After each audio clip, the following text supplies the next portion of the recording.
with you October 3rd, Tuesday morning. The futures are lower by about 0.5%.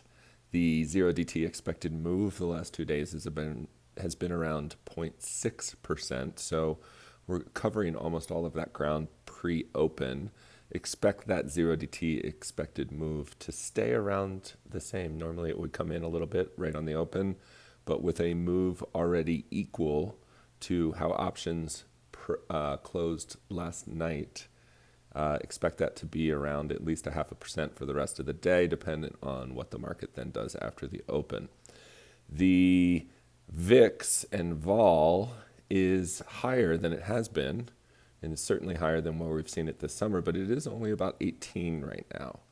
And I wanted to use that as an opportunity. There's lots of worries in the market, yet we have not seen this massive sell-off yet. We've seen the market down about 6% from the highs. But I wanted to look at protection and hedges out until year end. So let's go right to that. So here we have the QQQ 1-year chart. As you can see, we are about 6%, 7% off the highs, and we have about a 7% expect move out until year end, December 29th.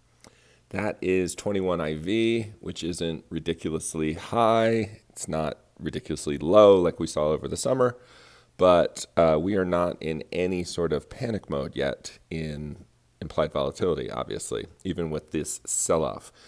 If you look at the 1-year chart going back in history, you can see we are still up about more than 35% from January.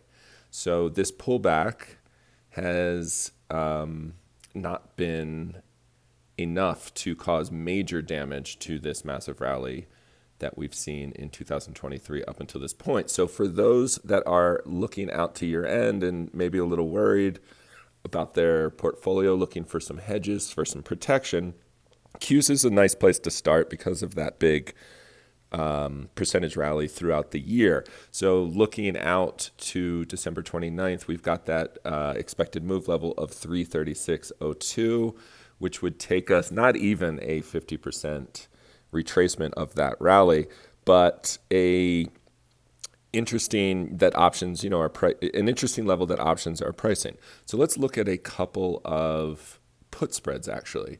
And with vol low, if the VIX was 13, you might be looking for, say, cheap out of the money puts. With the VIX 40, you might be looking to sell premium. In this case, with the VIX 18, which is right around just not even to the average of 19 over time, put spreads are probably a good place to start when looking for trades because you're not buying ridiculously high vol, but it's not super cheap, and so you are spreading it and taking off some of that premium risk if the market goes sideways, basically. So let's look at some put spreads, and we're going to go into bearish put spreads, and we've got a at the money put spread, which is a 360 buying a 361 put, selling a 336 put, and that establishes a break even of 354, which is only $5 lower than yesterday's closing print, but we've already got the Qs down a couple of dollars pre-market. So you can see how quickly a break even of $5 away from the money could happen. This is the type of trade risking about 700 to make 1,800. And if this is being used as a hedge, the best way to think about that is compare those dollar amounts directly to a portfolio. So if you had a portfolio drawdown of 8%, what kind of protection would you be looking for? And you can kind of compare that in dollar to dollar terms.